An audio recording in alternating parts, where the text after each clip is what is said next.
Bon ben voilà les amis, hein. Ça s'anime enfin dans le sens des arrivées à l'Olympique de Marseille pour le plus grand plaisir des supporters olympiens avec une nouvelle rumeur qu'on nous annonce plus que chaude et pas des moindres, Jonathan Klaus. On nous annonce aussi que Memphis Depay, c'est réel et on va aussi se pencher sur ce petit Brésilien qu'on nous annonce sur les tablettes de l'Olympique de Marseille.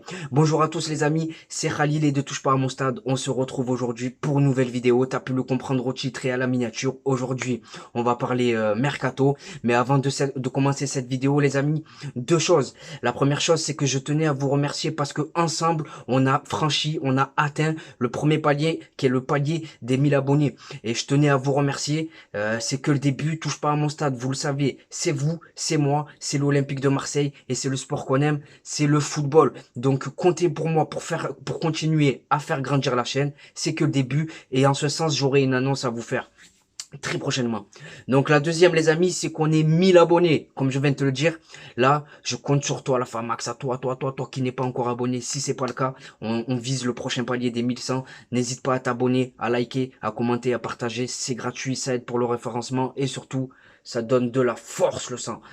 Donc les amis, un mercato relativement calme jusqu'à présent, avec une première tendance qui s'est dégagée, qui s'est confirmée et qui se confirme, c'est que l'Olympique de Marseille et Pablo Longoria en tête s'attellent à dégraisser de la marge, de dégraisser l'effectif dans le but d'obtenir, de libérer de la masse salariale. Donc, en ce sens, on a assisté au départ de Radonjic au Torino, un prêt avec option d'achat quasi obligatoire de 2 millions. On a assisté au départ de Steve Mandanda à Rennes, gratuitement malheureusement, sans aucune compensation financière.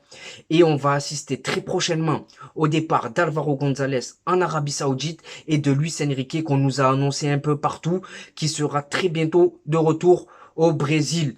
Et il y a Lucas Strootman aussi. Lucas Strootman, soit on lui trouve un club, soit on va résilier. Mais dans tous les cas, si on résilie, lui, il veut manger un billet et ça se comprend, frère. Donc, ce changement de coach, les amis, là, le départ de Jorge Sampaoli, l'arrivée d'Igor Tudor, il a mis fin à trois pistes. On sait que Jorge Sampaoli il souhaitait absolument Justin Kluivert, il est tombé amoureux de lui. Danilo, ce joueur brésilien qu'on nous annonçait comme le nouveau Gerson. Et Richard Bazouer. Donc le nouveau coach Igor Tudor, niet. Il n'a pas validé ses profils, mais le profil qu'il aurait validé, et ça c'est normal j'ai envie de te dire, c'est Jonathan Klaus.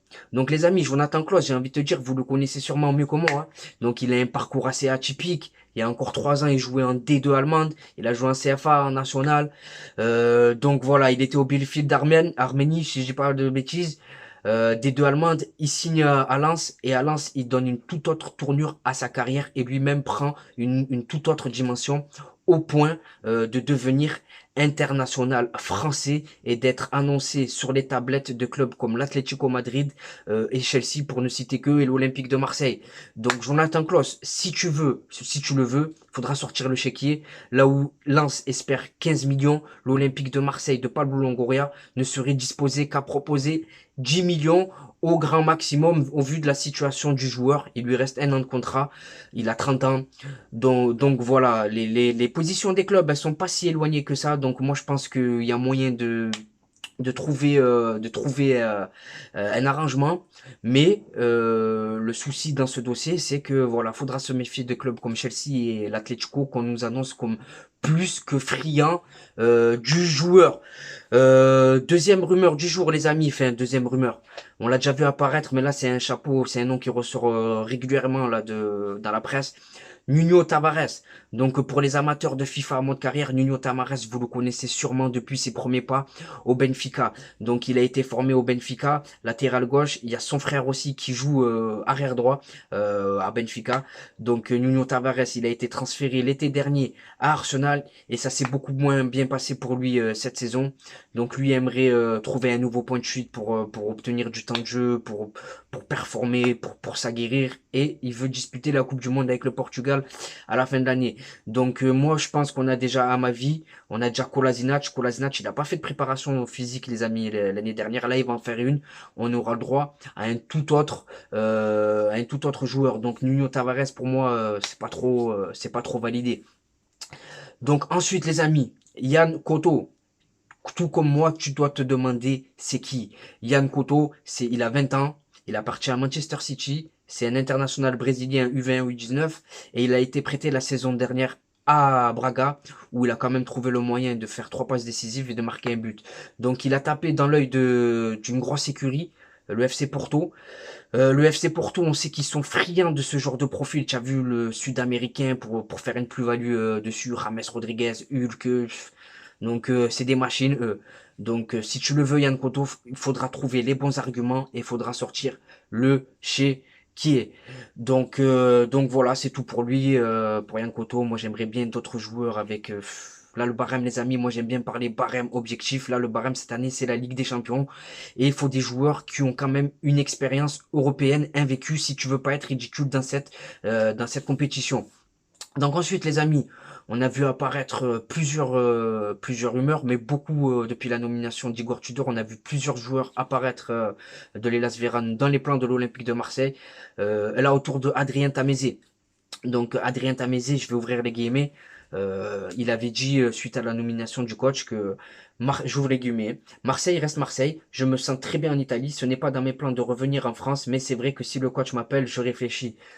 Donc voilà, Adrien Tamézé, il a 27 ans, il lui reste 1 an de contrat. Il a fait une très grosse saison avec les Las Vérone, au point de taper dans l'œil de plusieurs grosses écuries italiennes.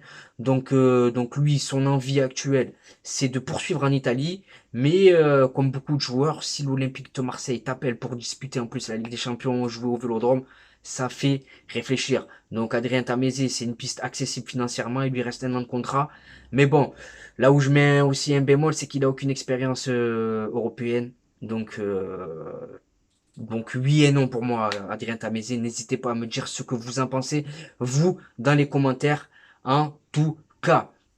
Ensuite, les amis, on a vu apparaître récemment la piste Memphis Depay. Memphis Depay, contrairement à Paulo Dybala, les amis, c'est une piste qui semble bel et bien réelle. Donc l'objectif de Pablo Longoria a dégraissé pour pouvoir dégainer une offre de contrat à Memphis Depay.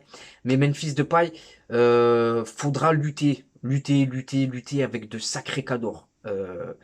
Tottenham, Chelsea, le FC Séville, notamment, sont sur ses traces. Donc là où nous, on a un coup à jouer, c'est que lui, il veut disputer la Coupe du Monde. Donc je suis pas sûr que ces 3 clubs, à part Séville, peuvent lui proposer, lui garantir du temps de jeu. Donc si lui, il veut à sécuriser sa place pour la Coupe du Monde, rien de mieux que de se relancer à l'Olympique de Marseille avec la Ligue des Champions, un stade Vélodrome plus que bouillant et un public qui l'aura acquis à sa cause. Mais Memphis Depay, les amis, attention. On sait que c'est un joueur qui brille par son talent, mais aussi par son irrégularité. Donc j'espère qu'il aura su franchir ce cap au FC Barcelone, même s'il n'a pas trop joué.